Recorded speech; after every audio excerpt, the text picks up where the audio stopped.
다항식의 나눗셈의 정의를 쓰라고 했는데 제가 아까 다항식이라는 게 대수식이니까 뭐를 대신한다고 했어요? 수를 대신한다고 했어요. 그러면 수의 나눗셈과 다항식의 나눗셈은 같을까요? 다를까요? 거의 같아요. 거의 같아요. 알겠죠? 네, 그러니까 뭐 특별할 게 없습니다. 자, 다항식 A를 B로 나눌 때의 몫을 Q 그리고 나머지를 R이라고 합시다.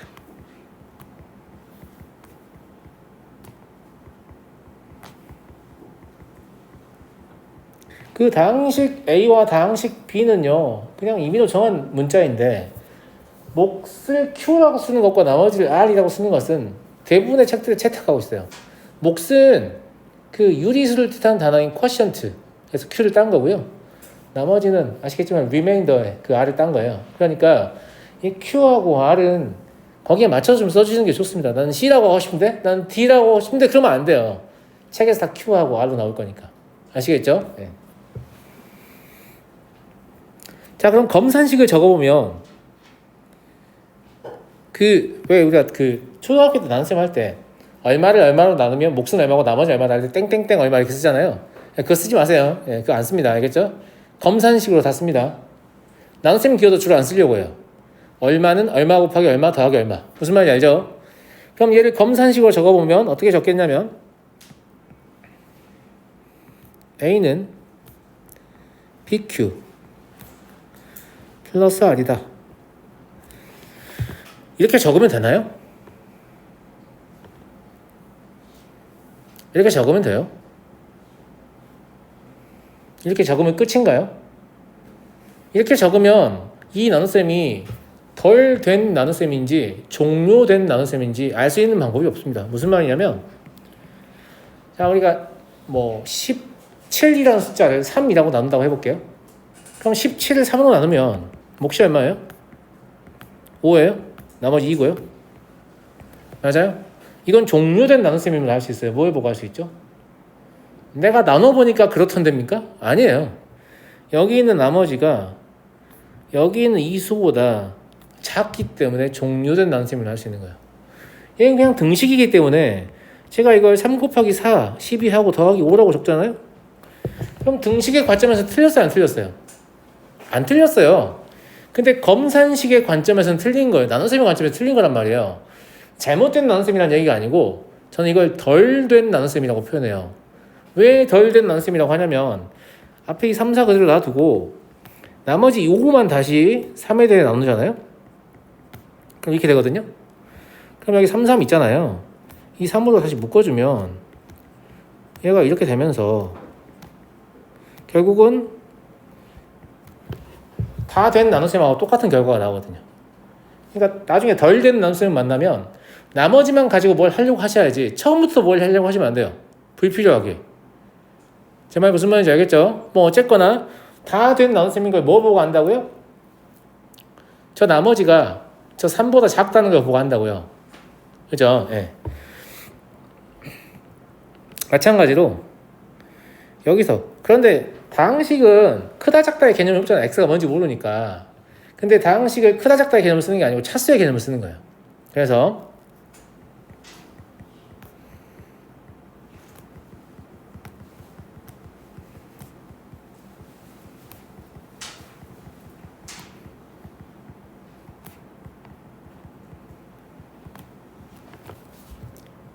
R의 차수가 B의 차수보다 작아야 돼요. 이래야만 다 된 나눗셈이 되는 거예요. 안 그러면 덜 된 나눗셈이 될 수도 있죠. 그리고 등식이랍시고 마음대로 이거 뒤집어 쓰면 돼요? 안 돼요? 선생님 5 곱하기 3 더하기 2라고 써도 돼요? 라고 하면 의미가 완전히 바뀌어버리잖아요. 5로 나눴을 때 몫이 3이고 나머지가 2니까. 물론 이 경우에도 다 된 나눗셈이긴 합니다만 처음에 제가 표현하려고 했던 게 표현된 게 아니잖아요. 그러니까 이거는 마음대로 막 위치 바꾸면 안 돼. 위치 정해진다는 거 알겠어요? 위치 정해져 있어요. 그래서 여기 있는 다항식을 나누어지는 식이라고 보통 표현을 해요. 교육과정에서 되게 불편해서 옛날 용어를 제가 쓸 거예요. 피제수라고 얘기할 거예요. 예. 이 P가 당한다는 뜻이거든요. 나눔을 당하는 수라는 뜻이에요. 예.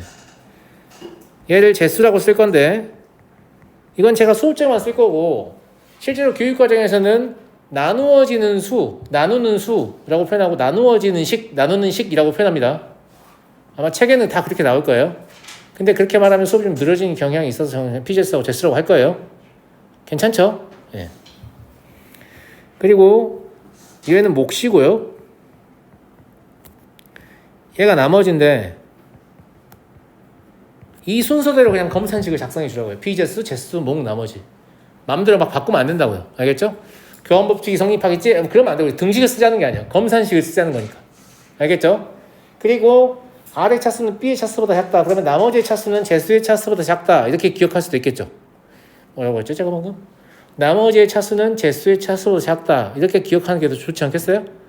나머지의 차수는 제수의 차수보다 작다. 이렇게 기억하는 게 더 좋을 것 같습니다. 알겠죠?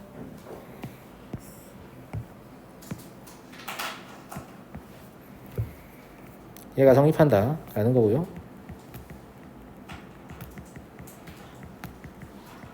그리고 나눗셈과 마찬가지로 특히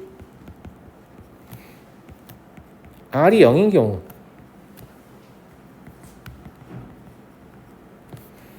A는 B로 나누어 떨어진다고 합니다.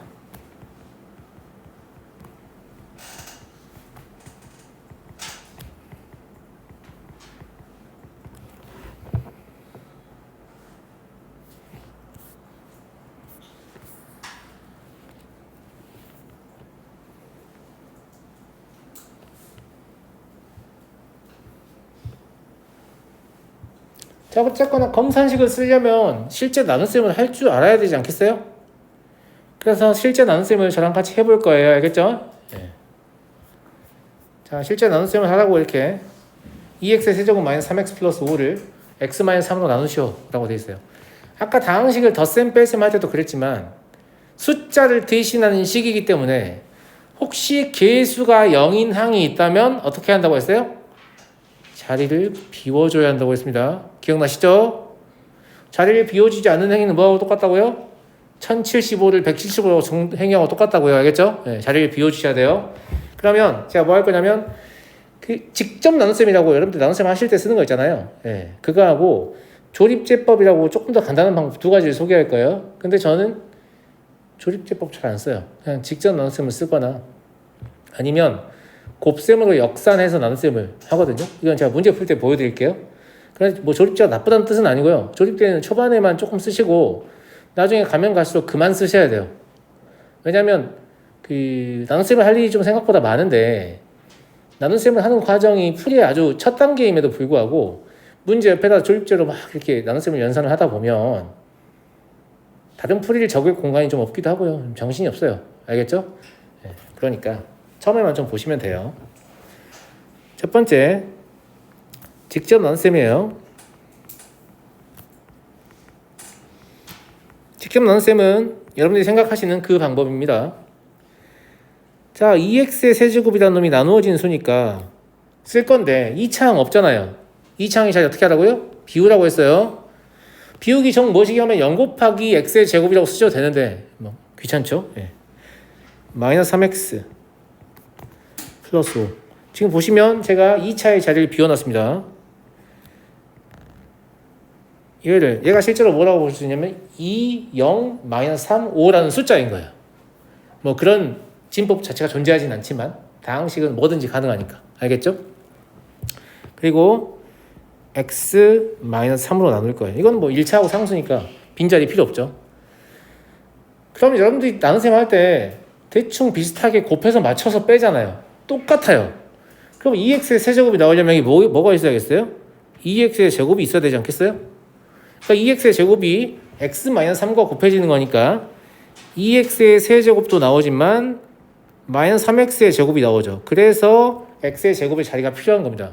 저기 비워놓지 않으면 마이너스 3x 밑에 마이너스 3x의 제곱이 자리하면서 연산이 이상해지겠죠. 그죠? 예. 그리고 그 다음에 무슨 질을 했었죠? 빼기를 했잖아요. 똑같습니다. 빼시면 얘만 3x의 제곱이 되고 그 다음에 한 자리 따라 내려옵니다. 이해되죠? 네, 똑같아요. 나눗셈 하는 거하고. 그러면 3x의 제곱 있어야 되니까 뭐가 있어야겠어요? 여기 6x가 있어야겠네요. 아니.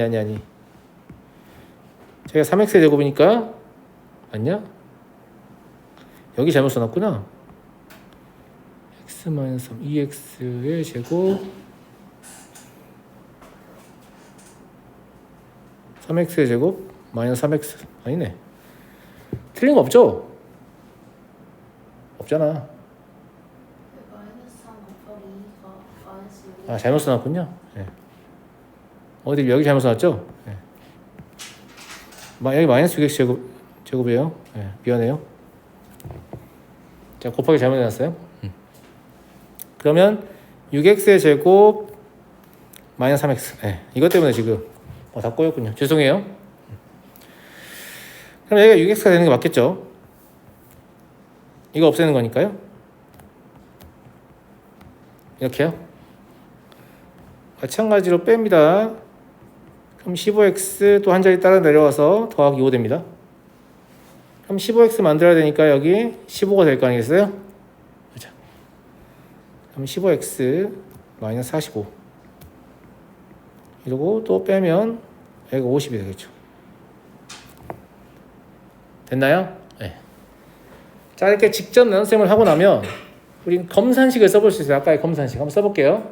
아까의 검산식은 2x의 세제곱 마이너스 3x 더하기 5라는 게 x 마이너스 3 곱하기 2x의 제곱 더하기 6x 더하기 15 더하기 50이다.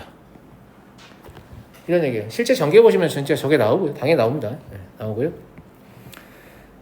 여기 보시면 얘가 지금 나누는 수, 제수인데 몇 차식이에요? 1차식이죠. 그러니까 나머지가 무엇임을 확인할 수 있어요?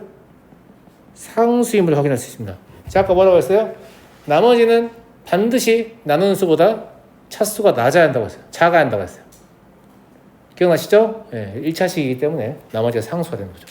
만약에 1차식인데 나머지가 1차식이 나왔어요. 그럼 뭐라고요? 덜 된 나눗셈이라고요?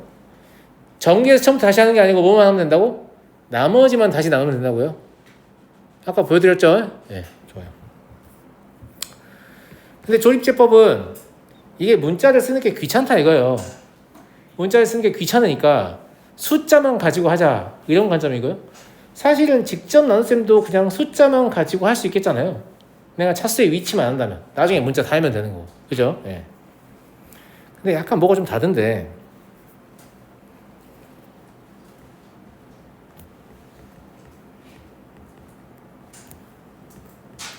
조립제법은 숫자만 가지고 하고요. 그 다음에 저걸 거꾸로 하는 느낌이에요. 그러니까 빼기도 하는 게 아니고 개수를 더하기도 하는 느낌이거든요. 개수만 가지고 나눗셈을 하는데 그래서 구조가 좀 달라요. 지금 뒤집혀 있어요. 지금 나누려는 수의 개수가 2하고 0하고 마3하고 5죠. 0 빼먹으면 안 돼요. 네. 2하고 0하고 마3하고 5예요. 그리고 나눗셈 기호를 이렇게 아래쪽으로 뺄 거예요. 그래서 지금 나눗셈 기호가 뒤집혀 있는 느낌이 좀 들죠. 저거하고 다르게. 이렇게 생겼잖아. 뭔가 뒤집힌 느낌이죠. 그죠? 네. 그리고 이 왼쪽에 뭘 적냐면 x-3에서 이 1차식을 0이 되게 하는 값을 적어요. 그게 얼마예요? 3이죠. 아시겠죠? 네, 이걸 적습니다. 그리고 이 2는 그대로 내려오고요. 이 2하고 이거 처음이니까 제가 화살표 써드릴게요. 처음엔 그대로 내려옵니다. 3하고 2를 곱해요. 그 곱한 숫자를 0 밑에 적어요. 6이요. 그리고 0하고 6을 더해요. 그러면 6이죠. 3하고 6을 곱해요. 그 결과를 마이너스 3 밑에 적어요. 마이너스 3하고 18을 더해요. 그럼 15죠. 3하고 15를 곱해요. 그 결과를 5 밑에 적어요. 45예요. 5하고 45를 더해요. 그럼 50이죠. 지금 보시면 몫의 개수인 2, 6, 15와 나머지 50이 다 얻어졌어요. 그러니까 좀 빠르게 연산하려고 하는 거죠. 근데 저는 조립제법에 별로 관심이 없거든요. 일단 연산하는 기법 자체는 얘를 곱해서 여기에 적고 이걸 더해서 적는다. 이 규칙만 알면 하는 거죠. 왜 별로 관심이 없냐면 아까 쌤이 저기 x-3을 0 되게 하는 값을 저희 적는다고 했잖아. 근데 저기가 x-3이 아니고 2x-6이어도 정수자는 3일 거거든. 그럼 x-3으로 나눈 거하고 2x-6으로 나눈 거하고 조립제법은 동일한 결과를 뽑아낸다는 얘기야. 실제 다른 나눗셈인데. 아니 몹시 주의해서 써야 되는 거예요. 그죠? 그 다음에 0이 되는 값을 적어서 쓰는 거기 때문에 조립제법은 나누는 수가 1차식일 때밖에 사용할 수 없어요. 더 정확히 얘기하면 아까 그런 문제 때문에 1차의 개수가 1일 때밖에 사용할 수 없어요. 2일 때도 쓸 수 있긴 하지만 몫을 변형해 줘야 돼요.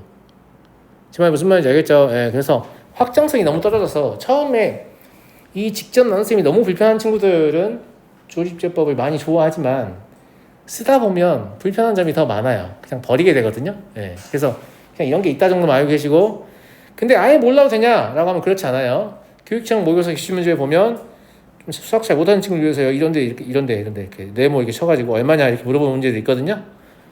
무슨 말인지 알겠죠? 그러니까 이 룰은 알고 계셔야 돼요. 그러니까 별 쓰잘데기 없어서 잘 쓰진 않지만 나한테 하라고 하면 할 수는 있다. 이 정도면 괜찮아요. 무슨 말인지 알겠죠? 예. 그리고 나머지는 그냥 직접 나눗셈을 하시는 게 더 나을 것 같아요. 제 생각에는. 그리고 하다 보면 직접 나눗셈 없이 뭐 할 수 있냐면, 야, 근데 니네 이런 생각도 안 해봤어. 아까 내가 검산식 적을 때 이거 적을 때요. 이거 선생님 이거 알고 있으니까 여기 괄호 쳐놓고 적당한 거 적을 수 있지 않아요? 아니, 적을 수 있어요. 물론 조금 더 불편해요. 직접 나눗셈보다. 근데 이것도 하다 보면 연습이 되거든요. 그래서 곱셈으로 나눗셈을 완성할 수도 있거든요. 이것도 해보세요. 알겠죠? 예. 잘 안 되면 직접 나눗셈 하면 되고, 되면 곱셈으로 나눗셈을 처리해야 된 거니까. 알겠죠? 예. 여러 가지 기법이 있다라는 거. 자, 조립제법을 이용한 계산이 훨씬 더 간단한데 직접 나눗셈이 필요한 이유는 뭐냐? 아까 이미 다 말씀드렸습니다. 그죠? 조립제법은 언제만 쓸 수 있다고 했어요?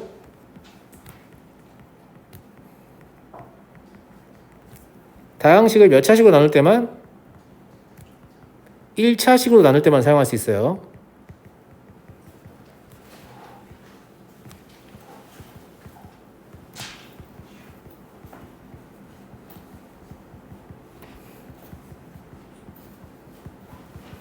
심지어 1차항의 개수가 1이 아니면 몫을 좀 조정해줘야 된다고까지 얘기했어요. 나중에 얘기할 거예요. 알겠죠? 그냥 1차식으로 나눌 때만 사용 가능하다. 이렇게만 써놓으시고요. 예. 2차 이상의 다항식으로 나누는 경우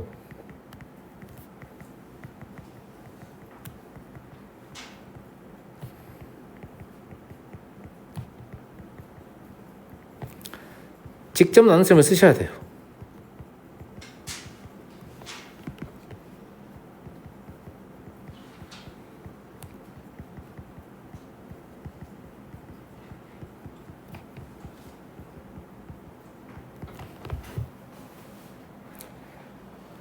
그러니까 1차식일 때만 간단하게 쓰고요. 나머지 나눗셈에서는 사실은 사용할 수 없다. 이런 얘기인 거잖아요. 이해하시겠죠? 네.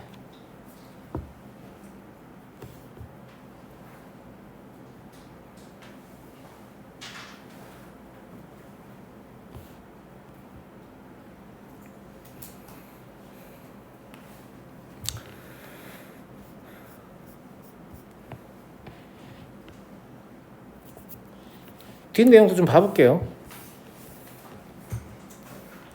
시간 있을 때 좀 보죠. 네. 이게 지금 아까 제가 언급했던 내용이거든요. 1차식인데 1차항의 개수가 1이 아니에요. 이랬을 때 조립제법을 쓰려고 하면 어떤 문제가 발생하는지 확인을 좀 해볼게요. 알겠죠? 네.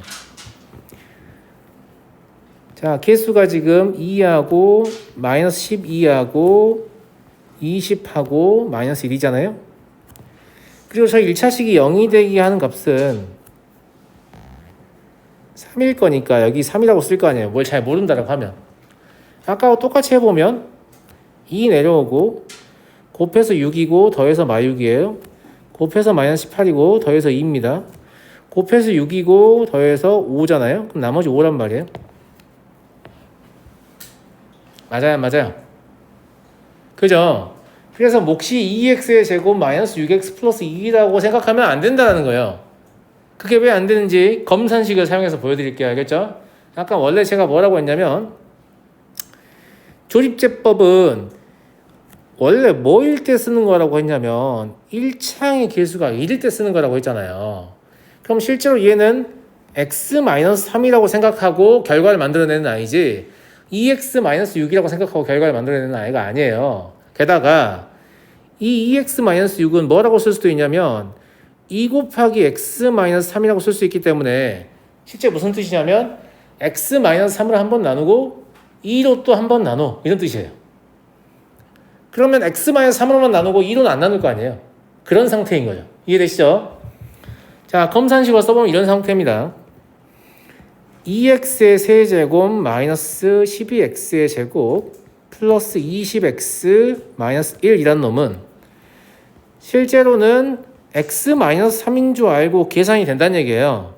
그러면 2x의 제곱 마이너스 6x 플러스 2 더하기 5 이렇게 된단 말이잖아. 그죠? 근데 나는 여기가 얼마였으면 좋겠는 거야?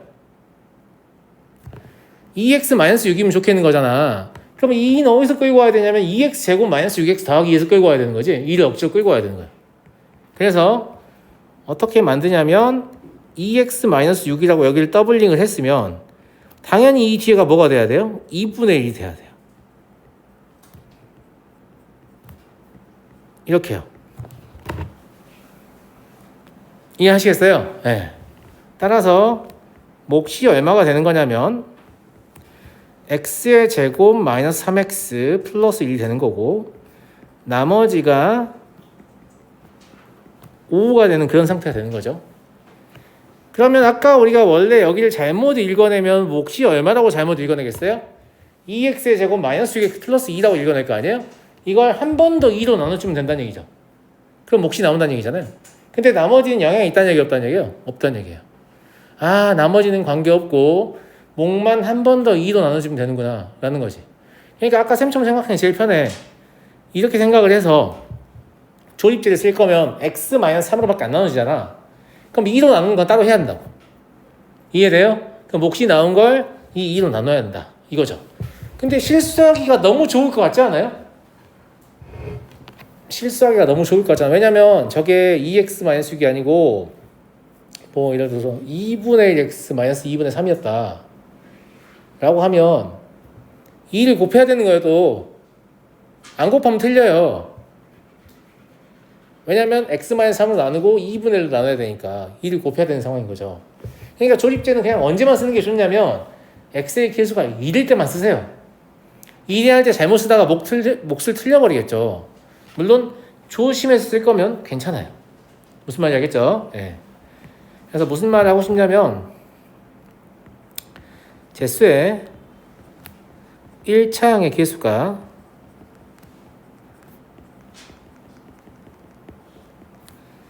1이 아닌 경우 몫을 좀 주의해서 구해야 돼요.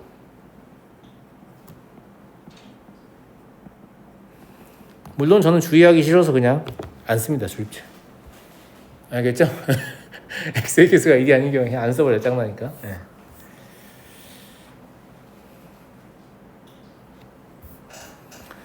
교육 과정에서는 조립제를 되게 밀어요. 왜 미냐면 그 수학을 잘 못하는 친구들도 쉽게 나눗셈을 할 수 있는 기법이잖아요. 예. 근데 이게 밀면 뭐 할 거냐. 이게 1차식이 아니면 쓰지도 못하는 거. 좀만 난이도 올라가면 어차피 못 쓰는데. 알겠죠? 예. 다음 거. 이거 보세요. 이게 지금 무슨 말 하는 거냐면 원래 우리가 다항식은요. 이제 문자가 x 하나만 쓴다고 하면 x에 관한 3, 2, 1, 0 이렇게 정리를 하잖아요. 근데 이걸 x-2에 관한 여기 오타예요. 여기 좀 고쳐주세요. 여기 2가 아니고 3이에요. 네. 제가 손을 적다 보니까 2라고 적어놨네요. x-2에 3, 2, 1, 0 이렇게 바꿔봐라는 얘기죠. 이걸 내가 왜 x-에 3, 2, 1, 0으로 바꿔야 되냐라고 하면 문제에 따라서는 그게 더 편할 때도 있어요. 알겠죠? 그런데 처음에 그러니까 이게 이제 조립제 가치가 여기서 나오는데 오히려 이때 좀 조립제 쓸만하거든요. 왜냐면 이유는 제가 지금 설명했습니다. 이유 어려워요. 이유는 어려운데 방법을 기억해서 문제의 답을 맞추는 건 쉬워요. 근데 방법만 기억해서 문제의 답을 맞추면 시간이 많이 지나면 이게 그 문제라는 사실이 기억이 안 나요. 알겠죠? 그래서 제가 왜 그런 기법을 통해서 변형하는지를 알려드릴 테니까 잘 보세요.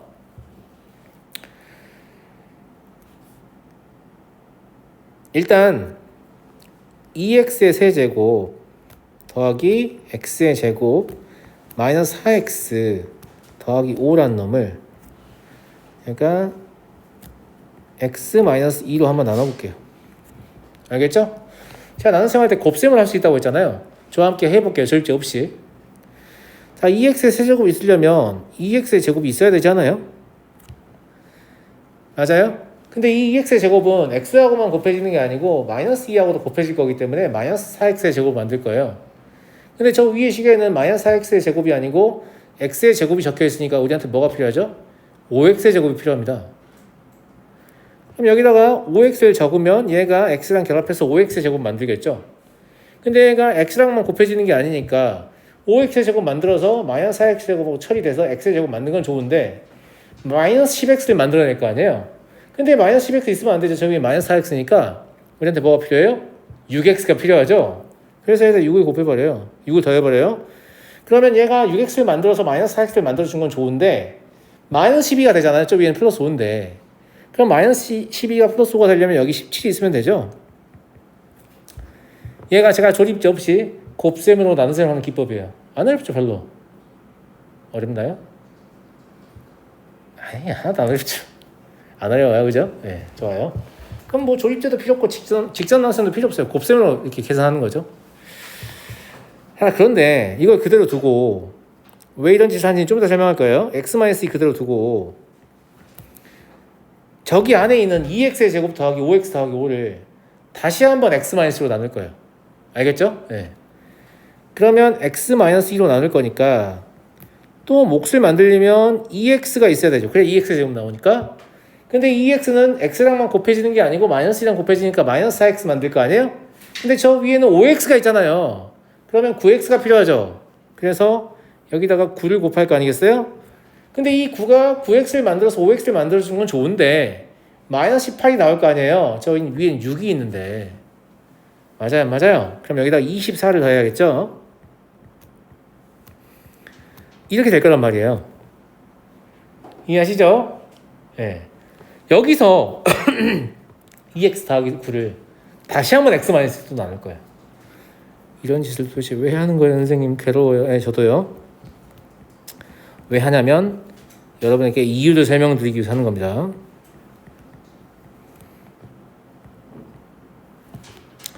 자, 2x 더하기 9를 x-로 나누면 당연히 여기 2가 있을 수밖에 없는 거죠. 그죠? 네. 근데 마이너스 4 나오는데 저거 9라고 했으니까 뭐예요? 13 있어야겠네요? 맞아요? 이런 구조가 되는 거죠. 그러니까 지금 제가 뭐 했냐면 처음에 나와 있는 식을 x-로 나누고 그 다음에 몫을 다시 x-로 나누고 몫을 다시 x-로 나누고 몫을 다시 x-로 나누고 이런 짓을 한 거예요. 이해되시죠? 그리고 이제 이 식을 전개해 볼게요. 저랑 같이. 이 식을 저랑 같이 전개하면 이렇게 전개를 하잖아요. 그러면 2 곱하기 x-2의 세제곱이 될 거예요. 이해돼요? 근데 얘랑 전개하면 13 곱하기 x-2의 제곱이 될 거예요. 이해하시죠? 네. 그 다음에 얘랑 전개하면 얘랑요 24 곱하기 x-2가 될 거예요. 그리고 17은 전개할 게 따로 없죠. 이 식을 자세히 보세요. 저 문제에서 요구한 식이에요. 이해되세요? 네. 따라서 A는 얼마냐면 2고요. B는 얼마냐면 13이고요. C는 24, D는 17 이렇게. 그런데 문제마다 방금 선생님이 한 짓을 하라는 얘기인가요? 라고 하면 그렇진 않고요. 최종적으로 식의 일분이 잘 읽어보세요. 이 17은 뭐예요? 저 위에 식을 봐. 이게 뭔데? 원래 식을 x-2로 한 번 나눈 나머지야. 맞아? 여기 있는 24는 뭐냐? 원래 식을 x-로 한 번 나누고 그 몫을 x-한 번 더 나눈 나머지야. 여기 있는 13의 의미는 뭔데? 원래 식을 x-로 한 번 나누고 그 몫을 x-로 한 번 더 나눈 후 다시 그 몫을 x-로 한 번 더 나눈 나머지야. 그리고 여기 있는 2는 최종 몫일 뿐입니다. 그러면 여기 있는 숫자는 사실 뭘 해서 얻을 수 있냐면 조립제를 반복해서 구할 수 있어요. 조립제가 유난히 가치 있는 문제가 이 문제거든요. 물론 저는 이렇게 푸는 것도 딱히 불편하진 않은데 학생들은 연속 조립제라고 해서 조립제를 반복하는 걸 선호합니다. 자, 이 문제를 빠르게 ABC를 구하고 싶다. 그러면 x의 세제곱의 개수, x의 제곱의 개수, x의 개수, 상수를 쓰고요. 반복해서 조립제를 쓰겠다고 했어요. x-의 거듭제곱이니까 여기다 2를 쓰게 될 거예요. 2 내려오고 곱해서 4예요. 더해서 5예요. 곱해서 10이에요. 더해서 6이고요. 곱해서 12에요. 더해서 17입니다. 이 2, 5, 6이 뭐냐면 첫 번째 나눗셈이 몫이잖아요. 그럼 몫을 또 나누는 거니까 여기서 또 나누는 거예요. 이렇게요.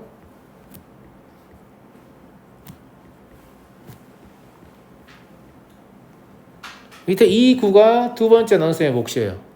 또 나누는 거니까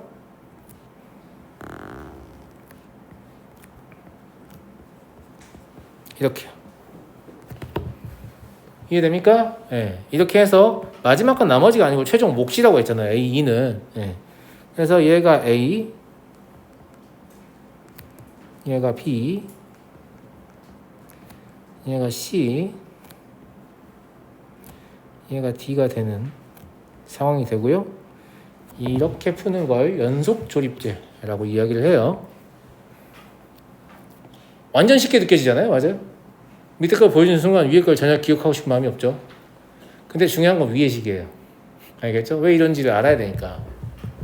왜 이런지를 알아야 되니까. 이유가. 그게 여러분들 기술과정 배우면 이진법 배우지 않나요? 이진법 배운 사람 손 들어봐. 아직 안 배웠나? 3학년 기술과정에서 배우나? 근데 아무튼 배울 거예요. 제 생각에. 컴퓨터와 관련이 있으니까. 그럼 그걸 배우고 나면 뭘 배우냐면 10진수를 2진수로 바꾸는 걸 배우거든요. 그때 어떻게 하냐면 10을 그 10진수를 2로 반복적으로 나눠요. 여러분의 눈에는 그렇지 않겠지만 제 눈에는 이게 뭘로 보이냐면 X진법의 수인 2, 1, 마사 5라는 숫자를 X-2진법의 수인 A, B, C, D로 변경하는 것으로 보이거든요. 그래서 X-2로 반복해서 나누는 게 매우 당연합니다. 수를 대신하는 식이니까. 실제 수를 대신한다고 느낀다면 수하고 똑같이 생각을 해야 될 거 아니에요. 제가 지금 수하고 똑같이 생각하고 있는 거예요. 물론 이런 것들은 좀 어렵죠. 왜냐면 여러분들에게 진법을 갑자기 안 가르치기 시작했거든요. 원래 교육과정 내에 진법이 있었어요. 이게 진법 변환, 뭐 4진법, 8진법, 6진법 뭐 이런 것들 바꿔보고 바꿔봐라 이런 것도 있었는데 중학생들이 어려워하면서 수학을 싫어한다나 뭐라나 이러면서 없애버리더라고요. 하지만 그걸 없앴어도 여전히 중학생들 수학을 싫어하고 있습니다. 예, 뭐 웬만큼 다 없애도 계속 싫어하지 않을까 싶은데 그런 이유로 안 없앴으면 좋겠고요. 오히려 그런 걸 안 배우니까 이런 걸 이해하기 좀 불편하잖아요, 그죠? 좀 이해하고 공부하고자 하는 친구들한테 좀 불편할 수 있다라는 거. 오늘 왜 개념을 많이 나가냐면 그래야 이제 문제풀이 숙제를 줄 거 아니에요. 예, 문제풀이를 좀 해오시고 여러분들이 문제를 풀어보면 궁금한 부분이 생길 거 아니에요. 제가 이제 충분히 설명한다고 설명했지만 궁금한 부분이 생길 거 아니에요. 그리고 저도 문제를 통해서만 가르칠 수 있는 뭔가가 있어요. 무슨 말인지 알겠죠? 예, 그러니까 문제를 풀어 오시고 이제 문제를 가지고 또 얘기해 보는 시간을 가져야 되니까 오늘 조금 진도를 제가 무리해서 나가고 있어요. 알겠죠? 자, 곱셈 공식 가볼게요. 제가 곱셈 공식까지만 오늘 하려고요. 나머지 뭐 이 뒤에 나와 있는 내용은 예, 그냥 다음 시간에 할게요. 왜냐면 곱셈 공식을 일단 외우셔야 곱셈 공식 일단 외우셔야 뒤에 푸는 게 의미가 있어요. 안 외우면 의미가 없어요. 제가 그 중학생들도 곱셈 공식 배우는 거 알죠? 그리고 이제 그 중2 상에서 뭔가 계산 문제를 풀게 하잖아요. 근데 중학생들이 곱셈 공식 외우기 싫으니까 문제 풀 때 다 전개하거든요. 답 맞게 나오잖아요. 예, 그렇게 하면 수학 안 늘어요. 무슨 말인지 알겠죠? 일단 공식을 외우라는 얘기는 뭐냐면 뭐 때문에 공식을 외우라고 하냐? 전개 안 하고도 맞출 수 있잖아. 이런 뜻이 아니에요. 그런 뜻이 아니고 이런 거 a 더하기 b의 제곱은 a 제곱 더하기 2ab 더하기 b의 제곱이다 이러면 a 더하기 b의 제곱 만나면 이제부터 a 제곱 더하기 2ab 더하기 b의 제곱이라고 생각하려면 이런 뜻이 아니에요. 무슨 뜻이냐면 그 식의 좌변과 우변을 머릿속에 있는 노트에 적은 후 니네가 필요하다면 일정한 항을 왼쪽으로 옮기거나 오른쪽으로 옮겨서 마음껏 식을 변형해서 니네가 문제를 푸는데 활용하거라 라는 뜻이에요. 내가 알고 있던 거랑 공식의 의미가 좀 다르죠? 무슨 말인지 알겠죠? 예. 그래서 곱셈 공식을 쓰시오. 이건 제가 그 개념 시험과 별도로 다음 시간에 바로 확인할 텐데 그냥 A4용 전화랑 줄 테니까 거기다 곱셈 공식을 쓰시면 돼요. 10개거든요. 좌변이 없어요. 좌변이 없다고. 예, 그냥 아무것도 없는 상태에서 좌변과 우변을 다 쓰셔야 공식을 진짜로 외운 거고요. 그래야 실제로 활용할 수 있습니다. 물론 그렇게도 또 있겠죠. 하지만 하고 있고 이 과정을 반복하면 결국 평생 기억하게 돼요. 알겠어요? 자, 중학교 때 것도 포함이니까 너무 걱정하지 마세요. 중학교 때 거가 한 3개? 4개? 예. 그럼 나머지는만 외우면 되는 거잖아요. 자, 첫 번째 제가 아까 언급했던 a 플러스 b의 제곱하고 a 마이너스 b의 제곱이에요.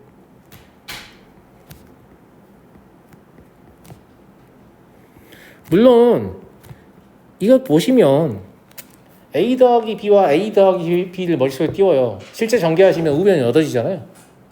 예, 그런 식으로 위기 탈출하는 친구들 있는데 물론 괜찮은데 그래도 외우세요. 알겠죠? 외울 필요가 있으니까 외우라고 하는 거예요. 아니 수학을 가르치는 분들이 이게 정말 연산이 너무 힘들고 괴로워서 이걸 외우라고 할까요? 그런 거 아니거든요. 예. 일단 교육과정 내에서 공식이라고 얘기하는 것들은 좌변과 우변을 다 외우는 거예요. 알겠죠? 몇 개인지도 알아야 되고. 두 번째는 근데 얘는 너무나 유명해서 이름까지 다들 알고 있잖아요.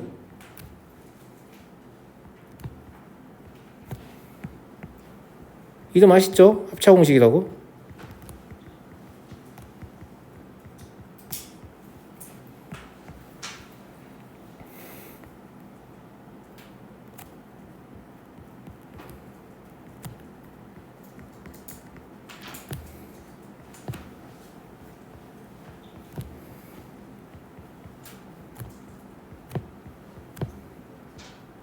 이렇고요.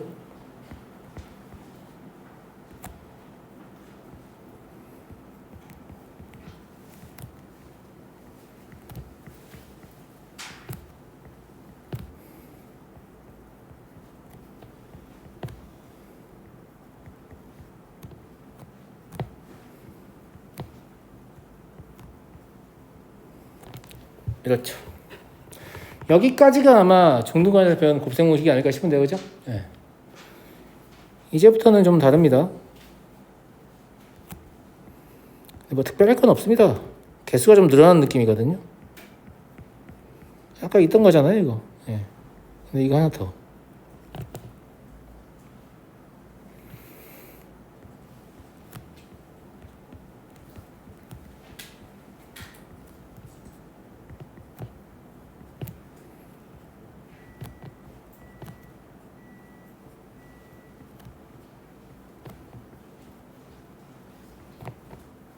제가 이거 다 적어놓고 어떻게 하면 이걸 좀 잘 외울 것인가에 대해서 다시 한번 얘기를 할 거니까 너무 걱정하지 마시고. 네, 알겠죠?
각자 다 알아보시겠죠?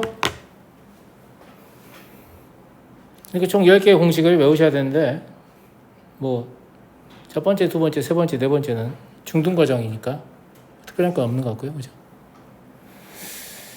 그리고 좀 약간 고약한 공식들이 있는데 8번이나 9번 공식은 좀 고약해요. 8번은 인수분해 때문에 그런 거고요. 특히 9번이 몹시 고약한데 이거 왜 외우는 거냐, 진짜 전개 빨리 하려고 외우는 거냐 라고 하면 그게 아니고 앞으로 출제자들이 이 식을 가지고 심화 문제를 내고 싶은데 니네가 아예 모르는 상태에서 내면 너무 반칙 같으니까 외우라고 하는 거야. 고빈도 출제입니다. 무슨 말인지 알겠죠? 이건 대놓고 이걸 가지고 앞으로 문제를 만들 거야 친구들 이런 뜻입니다.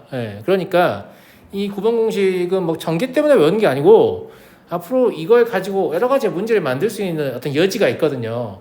지금부터 설명하면 공식이 외우기 좀 싫어지니까 나중에 제가 문제 풀이할 때 보여드리고요. 이 공식이 어떻게 등장하면서 어떻게 어려운 문제들을 만들어내는지 알겠죠? 근데 여튼 이걸 기억하셔야 되는 이유가 그것 때문이고 8번은 인수분해 때문입니다. 이게 곱셈 공식을 뒤집으면 인수분해 공식이 되거든요. 8번은 인수분해 공식이랍시고 나중에 쓰려고 다시 얘기를 하는 거고요. 나머지 것들은 약간 전개하는 관점을 조금만 생각하면 좀 쉽게 생각할 수 있는데 뭘 적거나 그냥 눈으로만 보세요. 알겠죠? 전개라는 게 뭐냐면 이거랑 세트 3개가 있잖아요. 그럼 여러분들은 첫 번째 묶음에서 X나 A 중에 하나를 골라야 되고 두 번째 묶음에서는 X나 B 중에 하나를 골라야 되고 세 번째 묶음에서는 X나 C 중에 하나를 골라서 3개를 곱하는 거야. 그럼 내가 X랑 곱하면 얘가 튀어나오는 거죠. 근데 나 X 2개만 고를 거야 라고 하면요, X 2개 C 하나든가 X 2개 B 하나든가 X 2개 A 하나여야 되잖아요. 무조건 3개를 골라야 되니까. 제 말 이해가요? 그래서 X의 제곱 이상은 AX의 제곱도 있고 BX의 제곱도 있고 CX의 제곱도 있는 거죠. 무슨 말이냐면 이게 경우의 수의 관점인 거야. 전개라는 게. 내가 X를 하나만 고르고 싶은 선생님, 여기서 X를 하나만 고를게요. 그럼 여기서는 B 골라야 되고 여기서는 C 골라야 되잖아요. 그러니까 X를 하나만 고를 때는 B랑 C가 곱해져 있는 거나 C랑 A가 곱해져 있는 거나 A랑 B가 곱해져 있어야겠죠. X의 위치에 따라서. 맞아요, 안 맞아요? 그래서 얘를 나오는 거예요. X를 하나도 안 고르고 싶어요. 그러면 A랑 B랑 C를 선택할 수밖에 없으니까 A, B, C는 하나 나오는 거죠. 이해돼요? 이렇게 이해하시면 전개할 때 조금이라도 편할 거예요. 제 말 이해가요? 이것도 마찬가지예요. 이렇게 보지 마시고 A 더하기 B 더하기 C 곱하기 A 더하기 B 더하기 C라고 보시면 아까 다르게 이번엔 3개 중에 하나 고르고 3개 중에 하나 골라야 돼요. 무슨 말인지 알겠죠? 그럼 A랑 고른 거 하나, B랑 고른 거 하나, C랑 고른 거 하나인데 왜 A랑 B, C랑 C는 2개냐? 여기서 A를 고르고 여기서 B를 고를 수 있고 여기서 B를 고르고 여기서 A를 고를 수 있기 때문이죠. 2개씩 나오잖아요. 그래서 A도 2개고 B, C도 2개고 C에도 2개인 거 이해돼요? 네. 뭐 특별할 거 없어요. 마찬가지로 A 더하기 B의 세제곱을 한다고 하면 A 더하기 B 곱하기 A 더하기 B 곱하기 A 더하기 B를 생각하는 거예요. 그럼 이 묶음에서 A나 B나 둘 중 하나를 꼭 택해야 되는 거죠. 3번을. A를 택하면 A 세제곱이 나오는 거죠. B를 택하면 B 세제곱이 나오는 건데 만약에 내가 A를 2번만 택하고 싶어요. 그러면 B가 되잖아요. 근데 왜 3개냐? A랑 B면 B의 위치에 따라 3개가 가능한 거죠. 마찬가지로 A, B, B여도 A의 위치에 따라 3개가 가능한 거예요. 그래서 여기 기에서 3이 있는 거예요. 숫자를 무작정 외우지 마시고. 물론 이런 생각하는 것보다 무작정 외우는 게 편한데 선생님! 이런 친구도 있는데 예. 그래도 혹시 기억해서 사용하는 친구도 있을까 봐 알려드립니다. 이해하시죠? 여전히 무엇의 관점이에요? 경우의 수의 관점이라는 거 확인되세요? 확인돼요? 예. 8번은 인수분해 때문에 외워야 되니까 그냥 외우라고 했어요. 예. 9번은 심화 문제를 내려고 일부러 너네도 알고 나도 아는 상태야 이 문제를 냈을 때 이게 교육과정에 적합하지 않느냐는 관점에서 들어와 있는 곱셈 공식이에요. 그러니까 그냥 외우셔야 돼요. 예. 되게 좀 못되게 생겼나요? 예. 괜찮아, 외울만 해요. 알겠죠? 예. 그러니까 그냥 무작정 외워야 되는 건 8번, 9번 정도밖에 안 되고요. 10번도 무작정 외우는 거 아닙니까? 라고 하면 그렇지 않고요. 10번은 이제 얘 이름이 있어요. 보기차식이라고. 보기차식이란 말이 2차식이 더블링 돼 있다. 4차, 2차 밖에 없다. 이런 얘기예요. A의 4제곱 더하기 A제곱, B제곱 더하기 B의 4제곱이니까 4차식인데 3차항도 없고 1차항도 없잖아요. 무슨 말인지 알겠죠? 근데 얘는 정 외우기 싫으면 그 합차 공식으로 생각할 수 있어요. 여기 지금 더하기 AB하고 빼기 AB가 있잖아요. 그냥 이걸 약간 이렇게 바라보는 거죠. A제곱 더하기 B제곱 이거 하나를 묶어가지고 더하기 AB 그리고 A제곱 더하기 B제곱 빼기 AB 이렇게 보는 거야. 합차 공식이 더하기 빼기인 거잖아. 어떻게 해요? 앞에 거의 제곱 마이너스 뒤에 거의 제곱 아니에요? 그러니까 A의 제곱 더하기 B의 제곱의 제곱 마이너스 AB의 제곱 이게 될 거 아니겠습니까? 근데 이게 A의 4제곱 더하기 2A제곱 B제곱이니까 A제곱 B제곱 더하기 B의 4제곱 이렇게. 그래서 보기차식은 사실 전개할 때 합차로 전개하면 또 금방 전개가 되기 때문에 그래서 기억하시는 게 좋다고 했습니다. 이 곱셈 공식을 기억하게 만들려는 의도가 뭐냐면 여러분들이 식의 구조를 보게 하는 눈을 좀 키우게 하려고 하는 거예요. 내가 아는 식이 몇 개 없는데 식의 구조가 잘 보이겠어요? 내가 아는 식이 많으면 많을수록 식의 구조가 잘 보일 거 아니에요? 그러니까 교육 과정에서는 최소한 이 정도의 식은 알아야 식을 바라보고 이 식이 어떤 특징을 가지고 있다. 이렇게 학생이 스스로 생각하는 능력이 있다. 라고 보는 거란 말이에요. 그러니까 이걸 잘 외워오셔야 돼요. 다음 시간 오자마자 뭐 한다고요? 곱셈 공식이 왜 왔는지 먼저 볼 거예요. 예. 왜냐하면 여기 있는 공식을 바탕으로 제가 뒤에 있는 문제 풀이할 거기 때문에 안 외워져 있으면 이 무슨 말인지 이해를 못 하거든요. 알겠죠? 그래서 이거 확인할 겁니다.